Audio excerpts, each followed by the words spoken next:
Hello and welcome back to the channel. In this episode, I'll be reading the unsealed indictment, which was released on Tuesday, October 22nd, of former CEO of Abercrombie Fitch, 80-year-old Michael Jeffries, and two other individuals, Matthew Smith, 61, and 71-year-old James Jacobson.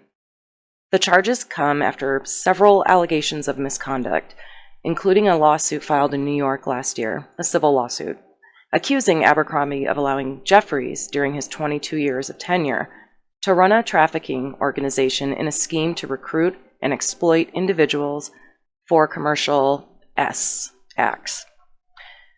According to the prosecutors, the individuals used their wealth and their influence to prey on vulnerable young men from 2008 to 2015, promising them modeling or entertainment opportunities. The investigation has revealed a pattern of manipulation and control and highlights the broader issue of trafficking in the fashion and entertainment industries. Overall, this case has garnered media attention due to the high-profile nature of the accused and the serious implications of the charges, and hopefully raises awareness about the need for vigilance against trafficking and exploitation, especially in environments where young individuals seek opportunities. For what it's worth, Jeffries' attorney said in an earlier email to the AP that he would respond in detail to the allegations after the indictment is unsealed. This is prior to the indictment being unsealed, and when appropriate, but planned to do so in the courthouse and not the media. Jeffries left Abercrombie & Fitch in 2014, and he's been released on bail after paying a $10 million bond. Jacobson was arrested and released after paying a $500,000 bond. Smith waived pretrial intervention and will be held pending arraignment.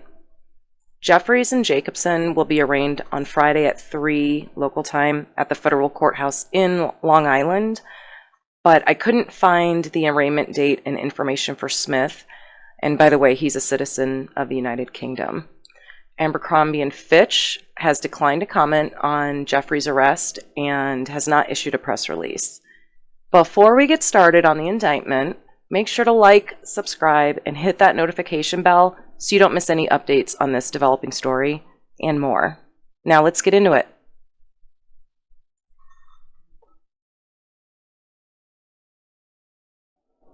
United States District Court, Eastern District of New York. United States of America against Michael S. Jeffries, Matthew C. Smith, and James T. Jacobson, also known as Jim Jake, Mrs. Cook, and Todd, defendants. The grand jury charges. Introduction. At all times relevant to this indictment, unless otherwise indicated. 1. The defendants and relevant entities. From approximately 1992 to 2014, the defendant Michael S. Jeffries was Chief Executive Officer, CEO, of Abercrombie & Fitch, Abercrombie, a fashion clothing retailer that owned and operated retail stores around the world. The Jeffries Family Office, the JFO hereafter, was established to manage Jeffries' personal incomes and assets, which included properties in Watermill, New York, and New York, New York, the New York properties, among others. The defendant Matthew C. Smith was the defendant Michael S. Jeffries' romantic partner, as well as an employee of JFO. In addition to managing assets, the JFO employed personnel who facilitated Jeffries and Smith's personal and social lives, among other things, arranging their travel and managing their properties and financial affairs. The defendant James T. Jacobson, also known as Jim Jake, Mrs. Cook, and Todd, was employed by the defendants Michael S. Jeffries and Matthew C. Smith to recruit, interview, and hire men to perform commercial acts for Jeffries and Smith, including at the New York properties. 2. The S trafficking and P business. From approximately 2008 to 2015, the defendants Michael S. Jeffries, Matthew C. Smith, and James T. Jacobson, together with others, operated an international trafficking and P business. During this period, Jeffries and Smith relied on their vast financial resources, Jeffries' power as the CEO of Abercrombie, and numerous people, including Jacobson and a network of employees, contractors, and security professionals, to run a business that was dedicated to fulfilling their desires and ensuring that their international trafficking and P business was kept secret, thereby maintaining Jeffries' powerful reputation. As part of this international S trafficking and P business, I think I'm going to call it trafficking business from here on out, the defendants, Michael S. Jeffries and Matthew C. Smith, paid for dozens of men, including, among others, John Does 1 through 15, individuals whose identities are known to the grand jury, to travel within the United States and internationally to meet Jeffries and Smith in various locations, including at the New York properties, as well as in such hotels in places like England, France, Italy, Morocco, and St. Bart's, for the purpose of engaging in commercial acts with Jeffries, Smith, and others, the S events. Some of the men traveled to and were paid to attend multiple events. The defendant Michael S. Jeffries and Matthew C. Smith, through the JFO, recruited, hired, and paid an exclusive set of household staff, the staff, to facilitate and supervise the events. Among others, the staff transported men to and from the events, arranged physical spaces for the events, and supervised the men who attended, including, among other things, facilitating the conduct described below in paragraphs 9 to 11. At the direction of defendants Michael S. Jeffries and Matthew C. Smith, the staff were present at, observed, and acted as security for, including by controlling entry and exit, the events. The staff also provided Jeffries, Smith, and men who attended with alcohol, prescription medications that are used on the street, and things related to these events. That's the best I can say, among other items. As directed by Jeffries and Smith, the staff also directed men to, among other things, wear costumes, use S toys, or prepare for particular S acts. Either the defendant, James T. Jacobson, or the staff paid the men for attending the events. The defendant, James T. Jacobson, traveled throughout the United States and internationally to recruit and interview men for the S events. During tryouts of potential candidates, Jacobson typically required that the candidates first engage in the acts with him. Following the tryout by Jacobson, the defendant, Matthew C. Smith, approved candidates prior to their selection for and transportation to the event. At the direction of Smith, Jacobson paid fees for 2 individuals who successfully referred men who were subsequently selected. The defendants Jeffries, Smith, and Jacobson, and others acting at their direction, employed coercive, fraudulent, and deceptive tactics in connection with the recruitment, hiring, transportation, obtaining, maintaining, solicitation, and payment of the men to engage in commercial S. For example, Jeffries, Smith, Jacobson, and others acting at their direction. A. Employed a referral system and interview process that failed to inform men of the details of the events before they attended, including the full extent and nature of the S activity that would be required of the men at the events, including, among other things, certain type of acts of intimacy, the insertion of large toys into private parts, and high-pressure devices administered by inserting a hose into a private part. B. Required that prospective candidates first participate in an encounter or tryout with Jacobson, at times without advance notice. C.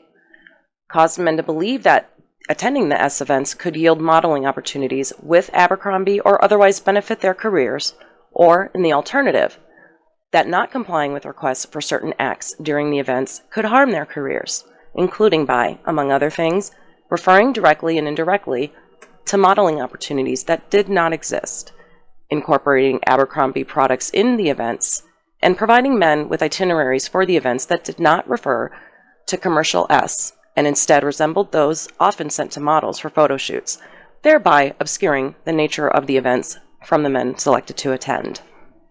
D. Physically groomed men prior to the events, including at times shaving men's private parts without advance notice. E. Required men to relinquish their personal items, including clothing, wallets, and cellular phones, and store them in an accessible location during the events. F. required men to sign non-disclosure agreements, which, among other things, prohibited the disclosure of information about the events, including to their own family and friends, and required the payment of damages in the event of a breach. G. Intentionally recruited heterosexual men, certain of whom were unwilling to engage in particular acts, including certain acts of intimacy, and insisted that men who previously stated that they were unwilling to engage in particular acts, including these acts of intimacy, nonetheless engage in these during the events. H. Pressured men to consume alcohol, substances, and this is during the events. And I. Required the presence of the staff during the activity and ensured that men attending did not leave the events until Jeffries and Smith decided they were over. On more than one occasion, the defendants Jeffries and Smith either directed others or personally injected men in their private parts with a prescription-grade substance for the purpose of causing the men to engage in certain acts which they were otherwise physically incapable or unwilling. Notwithstanding the fact that these injections were not medically indicated and frequently caused the men to suffer painful physical reactions that lasted for several hours, Jeffries and Smith employed their use to fulfill their own desires by causing the men to submit to them. On more than one occasion, the defendants Jeffries and Smith engaged in acts, continued engaging in these, or caused men to engage in the acts, including but not limited to penetration of a private part and the use of a high-pressure device, to which the men did not or were unable to consent. Count 1. S. Trafficking. The allegations contained in paragraphs 1 through 11 are realleged and incorporated as if fully set forth in this paragraph. In or about December and between December 2008 and March 2015, both dates being approximate and inclusive within the Eastern District of New York and elsewhere, the defendants Michael S. Jeffries, Matthew C. Smith, and James T. Jacobson, also known as Jim Jake, Mrs. Cook, and Todd, together with others, did knowingly and intentionally recruit, entice, harbor, transport, provide, obtain, and maintain by any means one or more persons in and affecting interstate commerce, and did benefit financially and by receiving anything of value from participation in a venture which engaged in such acts, knowing and in reckless disregard of the fact that means of force, threats of force, fraud, and coercion, as described in Title 18 United States Code Section 1591E2, and a combination of such means, would be used to cause such persons to engage in one or more commercial S acts, which offense was effected by means of force, threats of force, fraud and coercion, and a combination of such means. Counts 2 through 16. Interstate selling oneself for intimate acts, or P. That's probably what I'll say. Interstate P. The allegations contained in paragraphs 1 through 11 are realleged and incorporated as if fully set forth in this paragraph. In or about and between December 2008 and March 2015, both dates being approximate and inclusive, within the EDNY and elsewhere, the defendants Jeffries, Smith, and Jacobson, also known as Jim Jake, Mrs. Cook, and Todd, together with others, did knowingly and intentionally persuade, induce, entice, and coerce individuals to travel in interstate and foreign commerce to engage in P, as described below. And here's where they have a list of those counts, 2 through 16, John Doe's 1 through 15, in the approximate dates of December 2008 through March 2015 in table format. Criminal forfeiture allegation. As to count 1.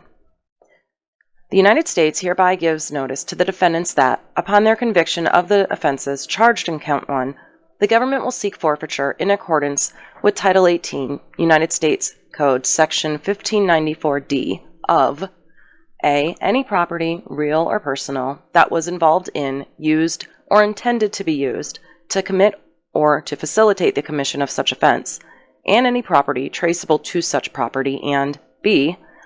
Any property, real or personal, constituting or derived from proceeds obtained directly or indirectly as a result of such offense, or any property traceable to such property. If any of the above described forfeitable property as a result of any act or omission of the defendants, A, cannot be located within the exercise and upon the exercise of due diligence, B, has been transferred or sold to or deposited with a third party, C, has been placed beyond the jurisdiction of the court, D, has been substantially diminished in value, or E, has been commingled with other property which cannot be divided without difficulty. It is the intent of the United States, pursuant to Title 21 United States Code, Section 853 to seek forfeiture of any other property of the defendants up to the value of the forfeitable property described in this forfeiture allegation. Criminal forfeiture allegation as to counts 2 through 16.